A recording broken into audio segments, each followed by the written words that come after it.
Í þessum fjórða þætti vestfirska vorið verður víða komið við. Þátturinn var að mestu tekin upp á Flateyri í tengslu við málþingið vestfirska vorið sem þar var haldið í byrjun maí. Rætt verður við sveitarstjóra, trillukall, formann byggðaráðs, menningarfulltrúa, handverkskonu og í lokin gerum við svo upp málþingið, hvernig til tókst. Fyrstu gestir okkar eru þau Kristján Torfi Einarsson, snúningur og trillukall og Friðbjörg Matthíasdóttir, sveitarstjóri Vesturbyggðar. Ef við byrjum á þessu orði sem þú kallaðir þig, snúningur, getur þú aðeins sagt mér í hverju það felst? Já, ég komst reyndar að því bara núna daginn. Þegar vinur minn kallaði mig snúning, aldrei heyrt þetta áður. En snúningur er sem sagt einstaklingur sem flytur aftur á heimaslóðirnar. Það gerðir þú 2009? 2009, já. Ætlaðir að vera trillukall? Nei, ekki þegar ég kom hingað. Nei. En svo leið mér bara svo mjög vel hér og til þess að langaði mig til þess að vera hér áfram og hafði mikinn áhuga og alltaf þótt gaman að róa trillum að ég ákvað að slá til og láta það verða veruleika, möguleikann að vera hér og gera líka það sem að mér þátti skemmtilegast að gera. En það hefur ekki bara verið lygnsjór þar? Nei, ég svo sem bjóst ekkert við því sko. Ég vissi alveg að sjómennska er alltaf basl og hark, þetta er ekki auðvelt sko. En það var erfiðara en ég bjóst við og annan hátt. Ég hafði ekki reiknað með að það væri góðæri í kortólum þegar ég keypti. Og þegar það kemur góðæri í Reykjavík þá kreppir að skóginn fyrir vestan og nú er svo komið að það er ekki möguleiki fyrir unga menn eins og mig að hefja rekstur einfaldlega bara út af góðærinu, þar að segja gengissveiflunum og svo hins vegar eignaverðinu þegar banka fara að lána mikið. Þannig að það hefur verið erfiðast. En sérðu lausn á því? Já, ég geri það. Ég held að það sé mikil vilji til þess að koma í veg fyrir að þessi þorp fari í eyði. Við höfum alltaf verið að bregðast við vandanum sem skapast þegar aflaheimildir eru seldar milli landshluta. Ég held að það sé kannski komið tíma á að við leysum hana vanda, finnum einhverja lausn í staðan fyrir að bregðast við honum með ómarkvissum hætti og sem að er ekki því miður, hefur ekki skilað nægilega miklum mjög góðum árangri. Þú býr hérna á Flateyri. Þú aftur á móti kemur af suður, hvað segjum við? Sunnanverðum Vestfjörðum, eins og sagt er. Er það allt annað líf þar niður frá heldur en hér? Það má segja að kannski undanfarin svona 3 ár hefur lífið þar tekið talsverðum breytingum. Ég bý á Bíldudal sem er lítil sjávarbyggð, kannski ekki ósvipuð Flateyri í grunninn í raun og veru. Þar hafa hins vegar breytingarnar orðið með þeim hætti að nú er rekið þar mikið og myndalegt fiskeldi og sem þýðir það að þar er næg atvinna en kvótinn var allur farinn og þessi hefðbundna trilluútgerð eins og Kristján Torfi lýsir að hún er ekki til staðar nema í mjög litlu mæli en þann dag í dag. En þá er í raun og veru stóra málið, þessi hlemmur yfirvofandi hætta, kvótinn þar er farinn. Já. Og það er brugðist við því. Já, í raun og veru kannski bara í þessu eina þorpi svo sem. Við erum með 3 þorp á sunnanverðum Vestfjörðum. Tálknafjörður sem að nýverið lokaði fiskvinnslan þar og með tilheyrandi tapi á störfum og minnkun í tækifærum í þessum hefðbundna sjávarútvegi. Síðan erum við með ennþá eitt fiskvinnsluútgerðarfyrirtæki á Patreksfirði sem heitir Oddi og er svona raun og veru hornsteinninn í þessum hefðbundna sjávarútvegi á sunnanverðum Vestfjörðum. Dýrmætur, fjöregg og auðvitað kannski þessi staða sem að fylgir sjávarútvegi í dag yfirvofandi óvissa öllum stundum. Það var akkúrat það sem þú lagðir svo mikla áherslu á í þinni umfjöllun hér áðan. Það er þessi yfirvofandi hætta á að kvótinn fari. Hún er alls staðar. Hún er líka í Vestmannaeyjum og hún er á Akureyri. Kvóti verður seldur og mun skipta heldur. Það sem er vandamálið eru afleiðingarnar fyrir sérstaklega þorp, lítilþorp sem að hafa lítið annað, að það skulle vera svona drastískar. Það er hreint og beint þýða endalógin. Þannig að Akureyri, ef að Samherji myndi fara, það myndi vera högg, en það myndi ekki gera út af Akureyri. Það myndi sjálfsagt jafna ykkur á þessu. En fyrir litla staði eins og er hér á Flateyri, þá hefur þessi sala í raun og veru þýðir, hún er endalógin, sko. Þetta er svona eins og sverð sem að hangir yfir, það getur fallið og ég held að afleiðingarnar og þessi óvissa sem að fylgir þessu hafi mun meiri áhrif og víðtækari, ekki bara á fjárfestingar í öðru atvinnulífi, heldur líka bara menningarlega. Þannig að ég held að sé mikilvægt að finna einhvers konar leið til þess að taka þessa miklu ógn, þar að segja, að þrátt fyrir sölu, það verði ákveðin kjarni sem að fólk getur reitt sig á og treyst á að fara ekki. Og hvernig förum við að því? Til að mynda með því að tryggja rétt þessara byggða, til þess að njóta þessara gjöfula auðlinda sem að er búa við, tryggja það að sá réttur verði ekki seldur í burtu. Að hann sé, rétt eins og íslenska landhelgin, eign Íslands, þá sé ákveðin hluti á miðunum, á þessum auð, eign þeirra landa sem að henni ríkja. Já, þetta hljómar skynsamlega, en vegurinn frá því og að því að það veri gert, hverja þarf að sannfæra? Já, það er stórt spurt. Já. Ég myndi segja allavega að það sem ég myndi vilja koma á framfæri í tengslum við þetta er, og Kristján Torfi kom inn á það svolítið í erindi sínu hérna áðan, að það verður að tryggja það að þegar er verið að taka gjald af greinum sem eru í okkar garði, svo nánast, að þá sé það gert með þeim hætti að þau sveitarfélög sem að liggja að þau njóti góðs af. Að við sjáum ekki bara þann arð hverfa í hítina fyrir sunnan. Ég leyfi mér bara að segja það vegna þess að það væri bara sanngjarnt og það er sanngirnismál fyrir okkur sveitarfélögin að fá hlutdeild í þeim arði sem er verið að taka af greinunum sem að vilja jafnvel borga arð, sanngjarnan arð og þá helst í sínu nærsamfélagi. Nú líta mjög margir á Vestfirði bara sem eina heild og nú eru þið fulltrúar frá sitt hvorum hluta Vestfjarða. Er meira sem sameinar ykkur heldur en sundrar? Tímalaust. Já, það gerir það og núna auðvitað sjáum við fram á nýja sameiningar von, þar að segja, ég tala nú ekki fyrir sameiningu allra sveitarfélaga á Vestfjörðum, en ég tala að við getum átt miklu meiri og auðveldari samskipti þegar við erum búin að fá Dýrafjarðargöngin sem eru hér handan við hornið og mun skipta okkur miklu. Og þá verði miklu meiri samgangur á milli? Já, það getur orðið það og það eru mörg tækifæri sem felast í því. Ég veit að það er líka margir áhyggjur af því að það geti líka eitthvað breyst sem að væri ekki endilega jákvætt, en ég líti á þetta sem mikið tækifæri bæði fyrir samskipti hér á milli, fyrir ferðaþjónustuna og bara fyrir framtíðar sín Vestfjarða.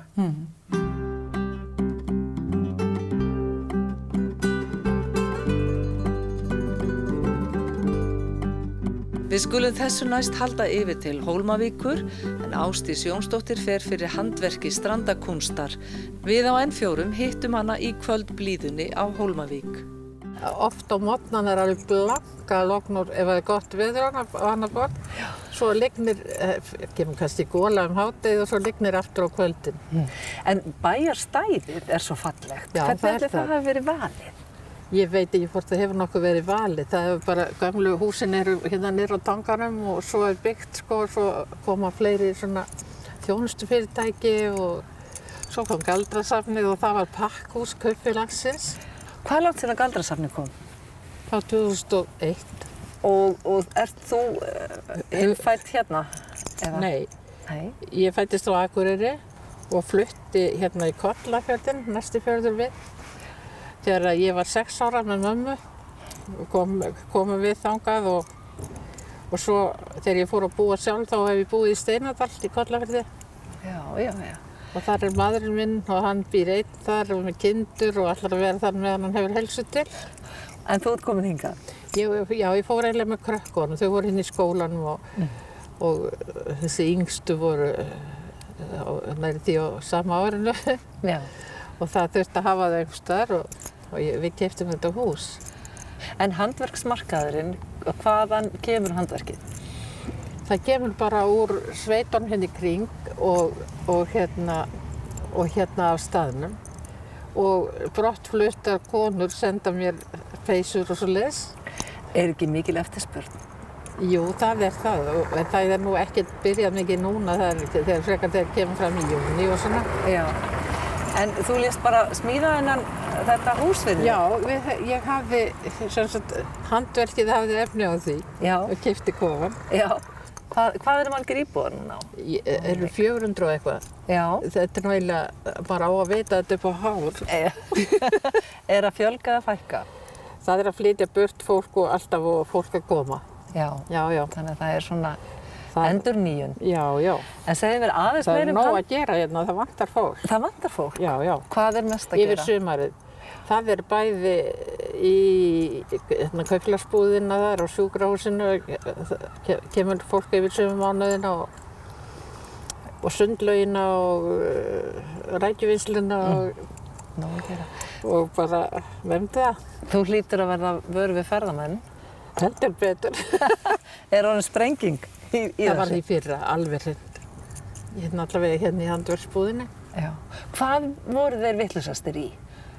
Lopapeyssur og bara vettlinga og húfur og ég seldi 31 húfur með svona kindamyndum til dæmis. Hafðirðu undan þessu? Það er alls konar. Hafðirðu undan? Já, það var nokkrar eftir því haust. Já, en lopapeysurnar eru alltaf vinsælar? Mjög. Já. Hverjir eru svona fjölmennastir af útlendingunum? Hvaðan eru þeir? Ég er nú ekki með það á hreinu sko. Við ætlum að telja. Já. En það bara var ekki hægt, það var svo mikill fjöldi, en Siggi hefur alveg með það. Það kemur allt hérna í Galdrasamni líka. Já. En styður þetta ekki vel hvort fann það? Jú, þetta er friður hér á milli. Ásdís segir félagslífi gott í sveitafélaginu, en hún var einmitt að fara á skemmtun að viðtalinu loknu og hún segist bjartsýn á framtíðina. Já, þetta getur náttúrulega alltaf farið í svona einhverjar lægðir en það gerir það alltaf. En ég held að það sé ekkert á næsta leiti. Kemur alltaf eitthvað svona nýtt og spennandi og svo er svona veðrið eins og það er. Og þið rann göldrótt? Ég segi það nú ekki, ég myndi gjarnan vilja vera það. En það er það sem ég var útnefnd einu sinni sem sagt Galdra kvennafélags Strandasýslu. Já. Hvað þarf til þess að komast í þann eðalhóp? Þetta var lögfræðingur frá Siglufirði sem gaf mér þetta nafn, en hann sagði þyrfti bara að vera með græn augu í norðurnar. Gaman að því. Já, Galdrasafnið er orðið mjög vel kynnt út lönd og fólk kemur bara til að sjá þetta sko. Svo náttúrulega voða gaman að ferðast hérna. Já. Í kring. Mikil náttúra. Algjörlega. Fallegt svæði.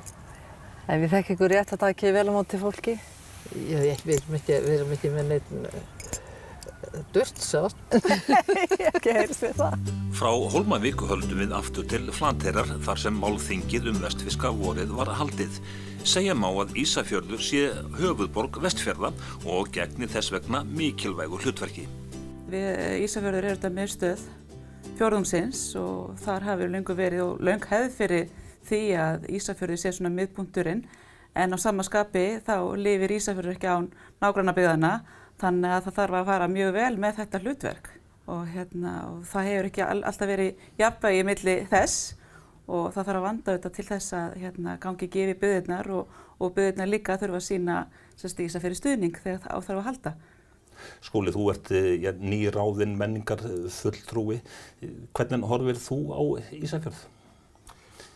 Ísafjörður hefur svona yfirburðastöðu, þannig að langstærsta byggðarfélagið á Vestfjörðum, en það er kannski svipað þar og meira á Vestfjörðum meiri ástæða til að Vestfirðingar sko standi saman, að sé hérna unnið á fornum Hrepparíg og að mann hugsi svæði sem eina heild, af því að allt þetta jú svona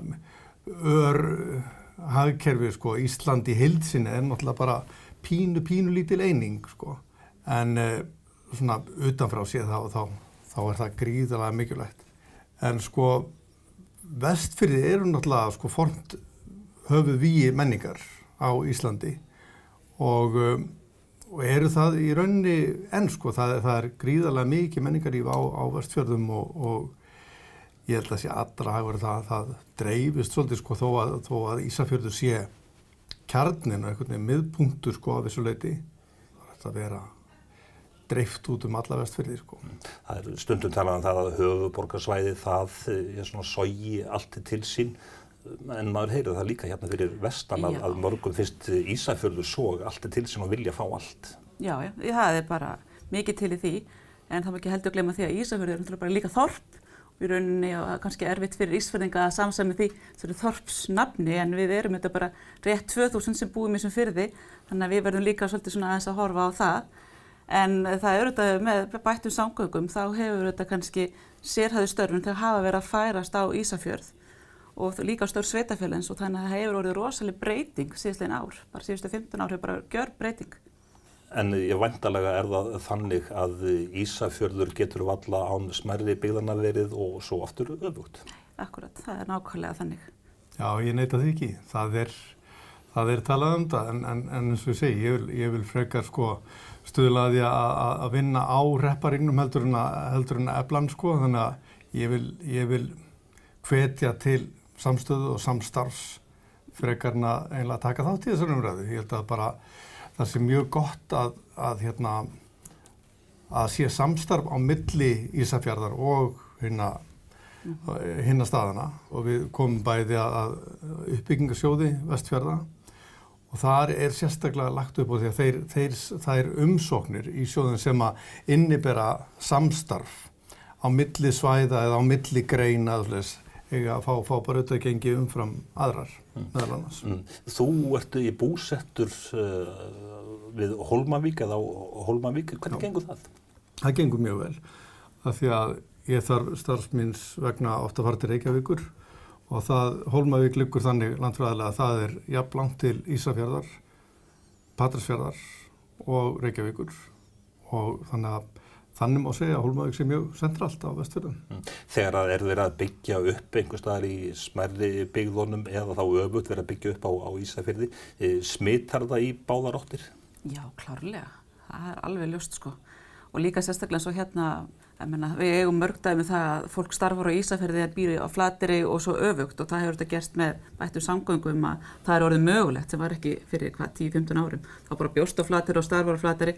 Nú hefur þetta fólk meiri svona valmöguleika varðandi búsetu og það sjarmi eins og að búa hérna á Flateyri. Það sjarmi að búa hér en þú hefur kannski ekki endilega starfi hæfi og þá hefur þetta kosta því að sækja það hérna hinum megin í næsta fjörð og það svona kannski kosturinn með bættum samgöngum.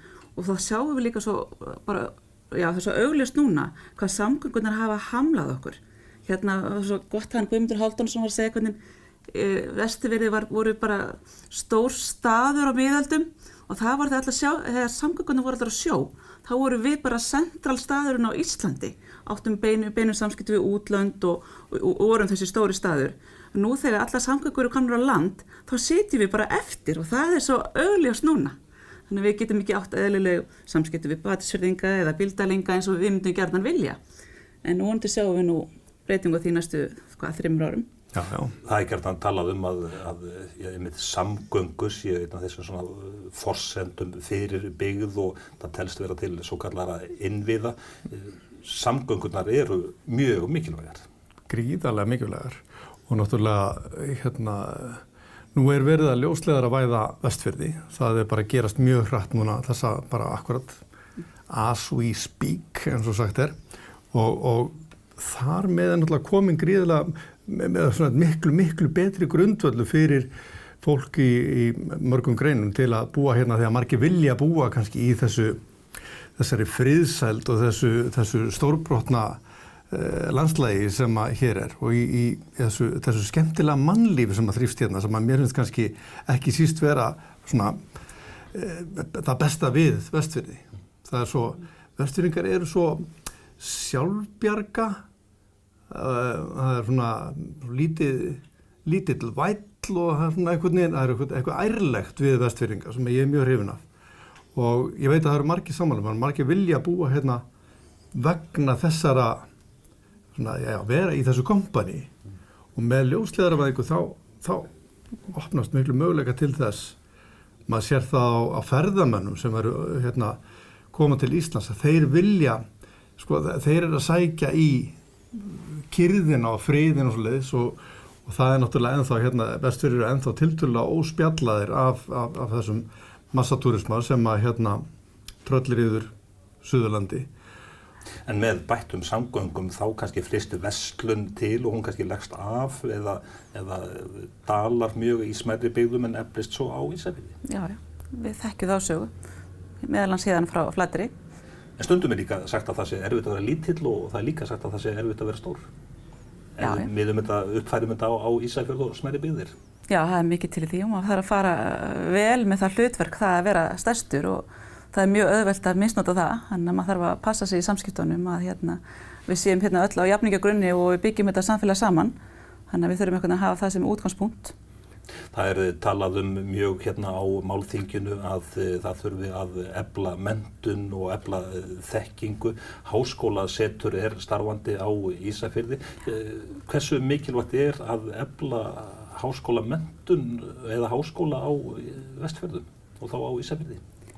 Já, þetta bara gríðarlega mikilvægt.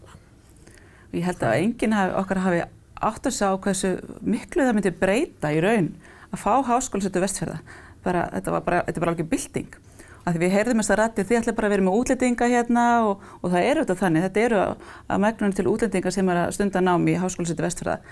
En þeir verða bara hluti á samfélagi og þeir eru bara hluti af okkur og margir þeirra verða eftir. Við erum að sjá það einhverjum einasta árgangi, það eru 2-3 sem verða eftir og verða bara Ísfirðingar og Vestfirðingar og það svo gaman. Þá einhvern tilgangur náð. Háskólasetri hérna er svo nánum tengslum við atvinnulífið. Ég upplifa þess að sé betri tengslum hérna heldur en á öðrum stöðum. Sko. Þetta að því að nándin svo mikið og einhvern veginn Já, svo líka bara þekkingi sem verður til að því þessi nemar að nota þetta nærumhverfi í sína rannsóknir og bara þekkingi sem eru orðið til að bara á samfélaginu hérna og atvinnuhóttum og fjörðum og fjöllum og það bara gríðarlega auðæfi sem í því liggja. En til þess að byggja Vestfirði áfram upp þá þarf Ísafjörður sem höfuðborg að standa við sitt hlutverk. Já, algjörlega. Við viljum veg Ísafjarðar sem mestan. Arna, Lára og Skúli Guttormsson, þakka ykkur fyrir komuna. Takk.